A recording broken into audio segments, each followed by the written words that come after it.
Hello, स्वागत है आप सभी का हमारे यूट्यूब चैनल पर। आज हम बात करेंगे DSSB में जिन लोगों का ई डोज़ियर के बाद फाइनल रिज़ल्ट आ चुका है, उनका मेमोरेंडम कहाँ से जारी होता है और उसको कैसे चेक करना है और कौन कौन से फॉर्म फिल करके ले जाने हैं। इस वीडियो में आपको सारी जानकारी मिलेगी। तो सबसे पहले जिन भी सब्जेक्ट या जिन लोगों का फाइनल रिज़ल्ट आ गया है, उन लोगों को अपना मेमोरेंडम कहाँ से चेक करना है, ये आपको DSSB की वेबसाइट पे नहीं मिलेगा। आपको सिंपली किसी भी ब्राउज़र में सर्च करना है DOE दिल्ली। जैसे ही आप ये सर्च करोगे, सबसे ऊपर आपको एजुकेशन डिपार्टमेंट की वेबसाइट आ जाएगी। इस पर आपको क्लिक कर लेना है। जैसे ही आप इस पर क्लिक करोगे, आप आ जाएंगे DOE की ऑफिशियल वेबसाइट पे। आपको यहाँ पर एक ऑप्शन दिख रहा है मेनू का। इस मेनू पे क्लिक करोगे। जैसे ही मेनू पे क्लिक करोगे, यहाँ पर आपके सामने बहुत सारे ऑप्शन आएंगे। आपको जाना है सिंपली पब्लिक सर्कुलर पर। जैसे ही आप पब्लिक सर्कुलर पर क्लिक करोगे, यहाँ पर जिस भी सब्जेक्ट या पोस्ट कोड का मेमोरेंडम जारी हुआ है, तो यहाँ पर आपको देखने को मिल जाएगा। तो फाइनली हम किसी एक का खोल रहे हैं। जैसे ये है ड्राइंग टीचर पोस्ट कोड 811/24 का। इसका हम खोल के दिखाते हैं। ये थोड़ा डाउनलोड होने में टाइम लगेगा। यहाँ पर हमारे सामने जितने भी कैंडिडेट सिलेक्ट हुए हैं, सबका मेमोरेंडम ओपन हो चुका है। इस PDF में आपका मेमोरेंडम 2 पेज का होगा। आपको पहले अपना रोल नंबर के हिसाब से ढूंढना है। प्रत्येक कैंडिडेट का, सारे कैंडिडेट का इसमें आपको मेमोरेंडम मिलेगा। जैसे इस एक कोई कैंडिडेट है, उनका ये पहला मेमोरेंडम है, तो इसमें एक पेज इनका ये है शुरू वाला। जैसे ही आप नीचे जाओगे, यहाँ इनका एड्रेस दिया होता है। यहाँ तक आपको प्रिंट करवा लेना है, इसको निकलवा के रख लेना है। कम से कम 2 या 3 कॉपी करवा लेनी है, ये साथ में लेके जाना है। अब इसके बाद कौन से फॉर्म फिल करके ले जाने हैं, इसके बारे में आपको आगे बताएंगे। और ये अपना इस PDF में ढूंढ लेना, क्योंकि इसमें बहुत सारे कैंडिडेट होते हैं, सबका दिया गया होगा। तो इस PDF को स्क्रॉल करेंगे, आपका अपने रोल नंबर या नाम कैंडिडेट के हिसाब से आप अपना सर्च कर लीजिएगा। अब दूसरी बात करते हैं, आपको कौन कौन से फॉर्म ले जाने हैं। तो सबसे पहले फिर आपको उसी DOE की वेबसाइट पे आ जाना है। जैसे ही आप इसको ओपन करोगे, फिर से आपको उसी मेनू पे क्लिक कर देना है। जैसे आप मेनू पे क्लिक करोगे, यहाँ पर अब आपको क्लिक करना है RRS रिक्वायरमेंट पे। जैसे ही आप इस पर क्लिक करोगे, आपको ये रिक्वायरमेंट वाले रूल पे आपको ले चला जाएगा। आप यहाँ से इसके रूल पढ़ सकते हैं। और आप थोड़ा नीचे आएंगे तो आपको यहाँ पर फॉर्म जो हैं रिक्वायरमेंट कैंडिडेट के दिए गए हैं। तो ड्राइंग टीचर के यहाँ पर अंडरटेकिंग के हैं, डोमेस्टिक साइंस के नीचे दिया गया है। जिस भी पोस्ट का आ गया होगा, उसका यहाँ पर आपको देखने को मिलेगा। तो सबसे पहले हम असिस्टेंस फॉर्म खोलते हैं ड्राइंग टीचर का। ये हमारे सामने फॉर्म खुल के आ गया। इसको आपको बहुत ही केयरफुली भरना है। यहाँ पर अपना नाम फिल कर लेना है। उसके बाद ये मेमोरेंडम नंबर आपके उस मेमोरेंडम पर लिखे होगा, उसका लास्ट डिजिट यहाँ पे भर देना है। उसके बाद किस डेट को मेमोरेंडम जारी हुआ, ये डेट फिल कर देना है। फिर सिंपली आपको नीचे आ जाना है। नीचे आपको पर्सनल डिटेल भरनी है। यहाँ पर लेटेस्ट फ़ोटो लगेगा पासपोर्ट साइज़ का। यहाँ आपका फादर नेम, अगर आप मैरिड हैं, फीमेल हैं, तो यहाँ पर आपके हस्बैंड का नेम भर सकते हैं। यहाँ पर आपको DOB अपनी फिगर में भरनी है, उसके नीचे वर्ड में। और यहाँ ये जो YY मंथ और डेज का फॉर्मेट है, इसमें फिल कर देना है। यहाँ पर आपको अपना रिलीजन भरना है। इसके बाद आपका कैटेगरी क्या है। अगर आपका सिलेक्शन UR में हुआ है तो आप जनरल लिख सकते हैं। अगर आपका किसी स्पेशल कैटेगरी यानी SC OBC ST में हुआ है तो आप उसको यहाँ पर फिल कर सकते हैं। उसके बाद आपकी सब कैटेगरी क्या है, यानी OBC में आप और SC में किस कैटेगरी में आते हैं, उसको आप भरना है। फिर आपको नीचे आ जाना है। यहाँ पर SC ST EWS certificate number और डेट ऑफ इशू भर देना है। और यहाँ पर किस अथॉरिटी द्वारा जारी किया गया है, उसका पूरा एड्रेस और नाम सहित फिल कर देना है। उसके बाद आपको नीचे आ जाना है अपने एकेडमिक डिटेल के बारे में। यहाँ पर serial number 1 10th, serial number 2 आपका इंटर।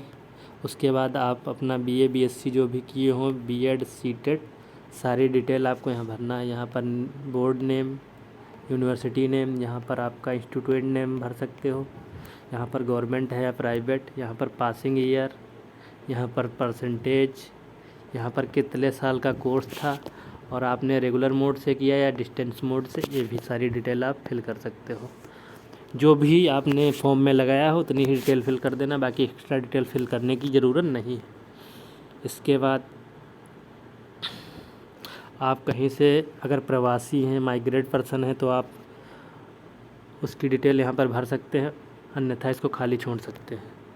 फिर आ जाएंगे, अगर आप इससे पहले कहीं जॉब किए हैं तो आप उस पोस्ट को मेंशन करेंगे और कितने डेट की ज्वाइनिंग थी और आपने कब छोड़ा और किस डिपार्टमेंट काम में किया। अगर आप कहीं जॉब करते हैं तो उसको भरना है, अन्यथा इसको ऐसे खाली छोड़ देना है। उसके बाद आपका कम्युनिकेशन एड्रेस, प्रेजेंट टाइम आप कहाँ रह रहे हैं उसको भरना है। और यहाँ पर आपका ये परमानेंट एड्रेस, ये भी भर देना है। जो आपने DSSB के फॉर्म में फिल किया हो परमानेंट एड्रेस वही भरना है यहाँ पर। इसके बाद आपका नियरेस्ट स्कूल पूछा जाएगा, DOE का मेमोरेंडम या कहीं से आप निकाल सकते हैं। आपको कौन से नियरेस्ट स्कूल में जाना चाहते हैं वो स्कूल का नाम भर देना, ये आप सर्च कर लेना कहीं से, और उसकी स्कूल की ID आपको हो सकता है वही स्कूल मिल जाए या कोई रैंडम भी मिल सकता है, ये कोई ज़रूरी नहीं, लेकिन भरना है आपको। अगर आप एम्प्लॉयड पर्सन हैं तो यहाँ पर वो पोस्ट भरनी है, और कोई अदर रिलेवेंट इन्फॉर्मेशन है तो उसको आप भर सकते हैं, अन्यथा खाली छोड़ सकते हैं। इसके बाद नीचे आओगे, ये है डिक्लेरेशन फॉर्म। यहाँ पर सिंपली आपको कुछ नहीं, अपने साइन कर देने हैं रनिंग हैंड में, और यहाँ पर आपका ब्लॉक लेटर में नाम भर देना है। यहाँ पर डेट, जिस डेट में आपका DV लगा है वो डेट यहाँ पे भर देना है। उसके बाद आप नीचे आओगे तो आपका मैरिज स्टेटस क्या है, यहाँ पर अपना नाम, अगर अनमैरिड है तो ऊपर वाला सेलेक्ट कर लेना, या विडो है या तब भी ऊपर वाला, अगर मैरिड हैं तो इसमें से कोई भी जो अपना ऑप्शन हो सेलेक्ट कर सकते हैं। उसके बाद यहाँ पर भी आपको सिग्नेचर करना है और डेट। इसके बाद है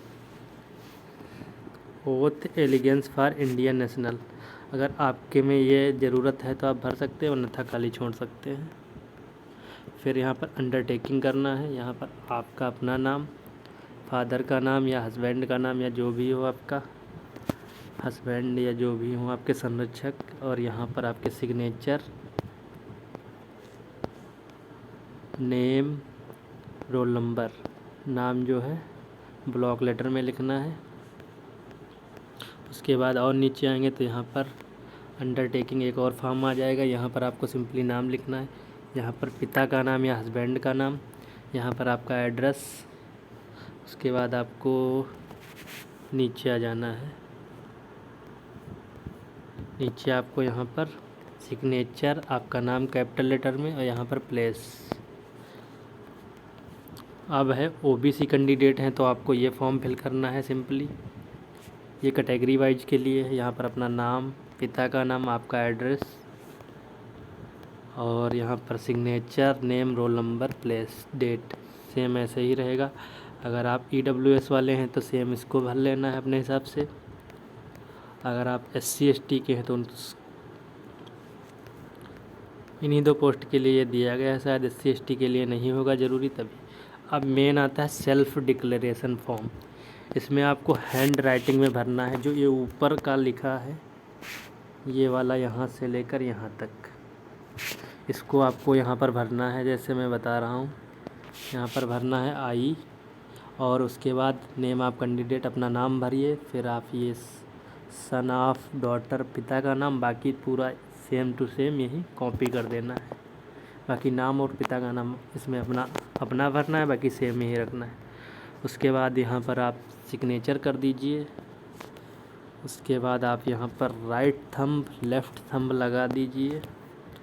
उसके बाद आता है ये एम्प्लॉयमेंट ID क्रिएशन के लिए, यहाँ पर आपका first name, middle name, last name, और फिर आपका date of birth, father name, husband name, आप अनमैरिड हैं, मैरिड हैं, जेंडर मेल फीमेल जो भी हो आप भर सकते हैं। यहाँ पर अपनी कैटेगरी, यहाँ पर सब कैटेगरी, यहाँ पर आपको वो कैटेगरी भरना है जिसमें आपका सिलेक्शन हुआ है। फॉर आप OBC SC में है, अगर आपका सिलेक्शन UR में हुआ है तो आप यहाँ पर UR भर सकते हैं। उसके बाद आपको अपना रेसिडेंस एड्रेस भरना है।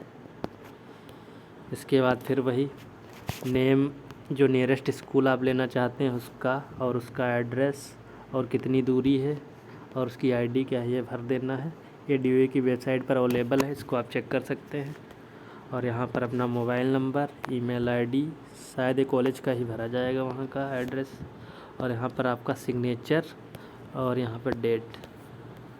इसके बाद ये क्या है, यहाँ पर आपको इस साइज़ का एक फ़ोटो चिपका देना है 4x6 का।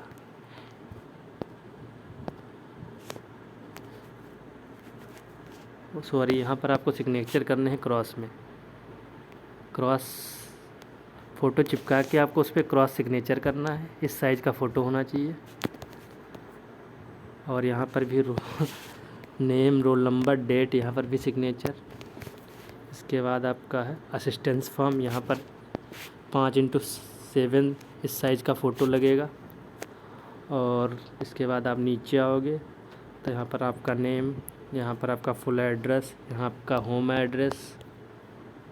इसके बाद अगर आप कहीं बाहर से आए हैं जैसे पाकिस्तान या बांग्लादेश तो उसकी डिटेल भर सकते हैं, अगर अदरवाइज छोड़ सकते हैं। उसके बाद अगर कहीं से आप आए हैं तो कहाँ से आए हैं और कब आए हैं, ये सब डिटेल भरना है, अदरवाइज छोड़ सकते हैं। इसके बाद name, date of birth, birth place क्या है, प्रेजेंट एड्रेस, परमानेंट एड्रेस, ये सब भरना है। यहाँ पर फादर का फुल नेम, मदर का नेम, ब्रदर सिस्टर, आप कितने फैमिली मेम्बर हैं, ये सब भर सकते हैं। अगर कोई आपकी बहन या भाई बाहर पढ़ रहा है किसी कंट्री में तो आप उसकी डिटेल भर सकते हैं यहाँ पर, अन्यथा खाली छोड़ सकते हैं। मेन आपका यहाँ नेशनलिटी, फिर date of birth, present age, ये सब उसी का भर सकते हैं आप। आपकी कोई भाई बहन है। इसके बाद आपको नीचे आ जाना है। ये कुछ खास आपके काम का नहीं है। अब यहाँ पर आप 15 ईयर के बाद की आपकी एजुकेशन डिटेल को यहाँ पर भरना है। तो आप सिंपली हाई स्कूल से भरना स्टार्ट करिएगा। High school, inter, graduation, DElEd, BEd जो भी हो आपका, सीटेड, date of entering, date of leaving और एग्जामिनेशन पास कब हुआ ये भर देना है।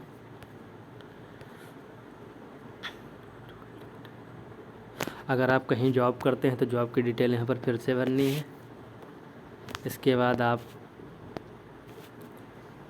कभी अरेस्ट हुए या जो भी आप पर केस वगैरह कुछ भी हो चल रहा हो उसमें यस नो जो भी आपके हिसाब से हो अपना भर सकते हैं। मोस्टली आपको नो ही भरना है इसमें। इसके बाद आपको सबसे नीचे आ जाना है। यहाँ पर आपको अपने कैंडिडेट सिग्नेचर कर देने हैं, प्लेस, डेट डाल देना है। उसके बाद आइडेंटिटी सर्टिफिकेट, ये भी बहुत ही इम्पोर्टेंट डॉक्यूमेंट है। किसी गेजिटेड ऑफिसर से बनवा सकते हैं, किसी MP MLA से बनवा सकते हैं, या सब डिविजनल यानी तहसीलदार से भी बनवा सकते हैं, DM से भी बनवा सकते हैं, प्रिंसिपल या हेडमास्टर जो आपका हो, लास्ट आपने जहाँ स्टडी की हो उस कॉलेज से, या पोस्ट मास्टर द्वारा, या BDO द्वारा जो ब्लॉक ऑफिसर होता है, या पंचायत इंस्पेक्टर, इनमें से किसी के एक के साइन करवा के आपको ये आइडेंटिटी सर्टिफिकेट बनवा लेना है। यहाँ पर सिंपली अपना नाम भर लेना है। यहाँ पर फादर नेम, यहाँ पर अपना नाम, यहाँ पर फादर नेम, यहाँ पर कितने साल से वो आपको जानते हैं ये भर देना। यहाँ पर उनके साइन और वो कौन से अधिकारी हैं उसकी डिटेल यहाँ पर भरवा लेनी है। और यहाँ पर प्लेस और डेट आपको भर के ये आपको खाली छोड़ देना है। ये ऑफिस के द्वारा भरा जाएगा। बस इतने ही फॉर्म ले जाने हैं। इन सभी को आप 3-3 कॉपी में निकलवा लीजिएगा। 2 भर लेना है, 1 कॉपी आप सादी रखना। ज़रूरत कोई गलत वगैरह वहाँ पर ऑफिसर जो होंगे आपके DV टेबल पे वो अगर किसी में कोई गलत इन्फॉर्मेशन बताते हैं तो आप उसको करेक्ट कर सकते हैं। अगर आपके पास एक्स्ट्रा फॉर्म होंगे तो एक आप ब्लैंक रखना, बाकी 2 फॉर्म आपको भर लेना है, 2-2 कॉपी, जितने भी डॉक्यूमेंट बताए हैं। अगर आप चाहते हैं कौन कौन से एजुकेशन के डॉक्यूमेंट ले जाने हैं, उसकी वीडियो चाहिए तो आप हमें कमेंट कर सकते हैं। चलिए मिलते हैं किसी नेक्स्ट वीडियो में। अगर आपको हमारी दी गई वीडियो इन्फॉर्मेटिव लगी हो तो चैनल को सब्सक्राइब कर लेना और अपने दोस्तों के साथ शेयर भी कर सकते हैं। धन्यवाद।